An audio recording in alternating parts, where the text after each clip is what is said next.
So guys, welcome to our next No Excuses Challenge video. I'm here with Genesis Waters Bay Club owner John Pirlo and fitness industry guru. That's a fair rep, John. Oh man.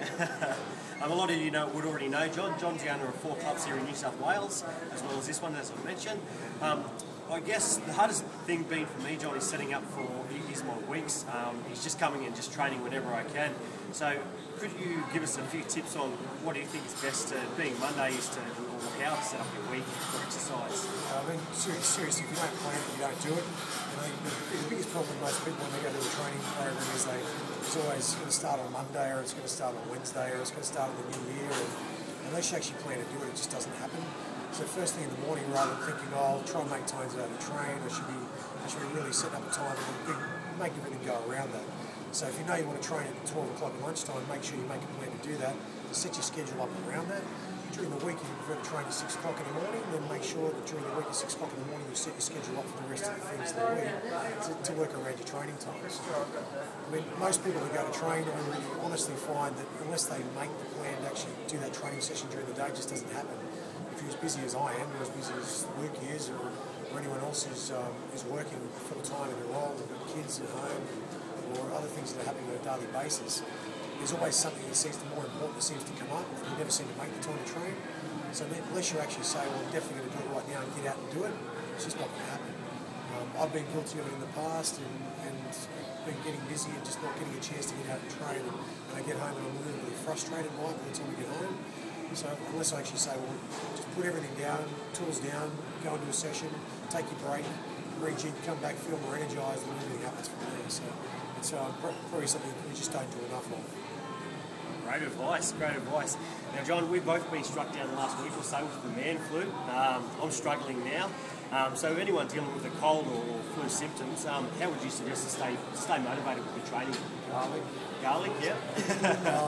Seriously, probably the best thing you can do is take it what you feel you can do. So rather than go overboard and go 100% flat out in your training sessions, still exercise and do that because it's good to clear your system out, get the blood flowing through your body, you feel better when you do it as well. But maybe just taper it down a little bit. So rather than go 100% at it, just bring your intensity down a fraction.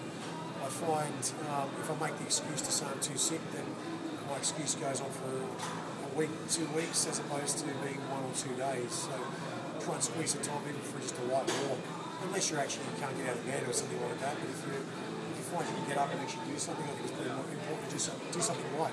Yeah, perfect. Last question I've got for you, mate, and I'm going to throw this one on you. You've gone from being an overweight guy who was 124 kilos. You now look like you do. What's the best tip you can give someone to stay motivated, who's been overweight, to stay motivated and continue to look like yourself as you've done in the past? How long have you stayed lean and fit for? 15 years, yes. What's the best tip you can give? Seriously, the best thing you can really do is just stay consistent. Most people who get into a program and fail are the ones who just aren't consistent with it. So whether it's 1 day a week, or 2 days a week, or 3 days a week, or 6 days a week, as long as you consistently do something. People who fail are seriously the ones who just they'll do 5 days red hot, get into a program because they think they're going to train 5 or 6 days a week, and do that 2 or 3 weeks in a row. Then all of a sudden they realise they just can't maintain it.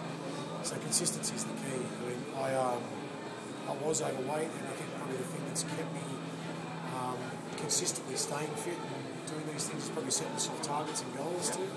So making sure there's always something to train for, whether it be once it gets to the stage there's no more weight loss you're worrying about, then make it a fitness goal or a competition goal or get into a sport goal or something like that, or bring some people in to train with you.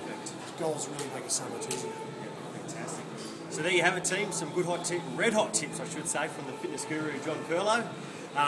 Keep posted. We'll have another post throughout the week with Jess Fiedler, who will be giving you a few tips on injury prevention and management of injuries. So stay posted, and thanks, John.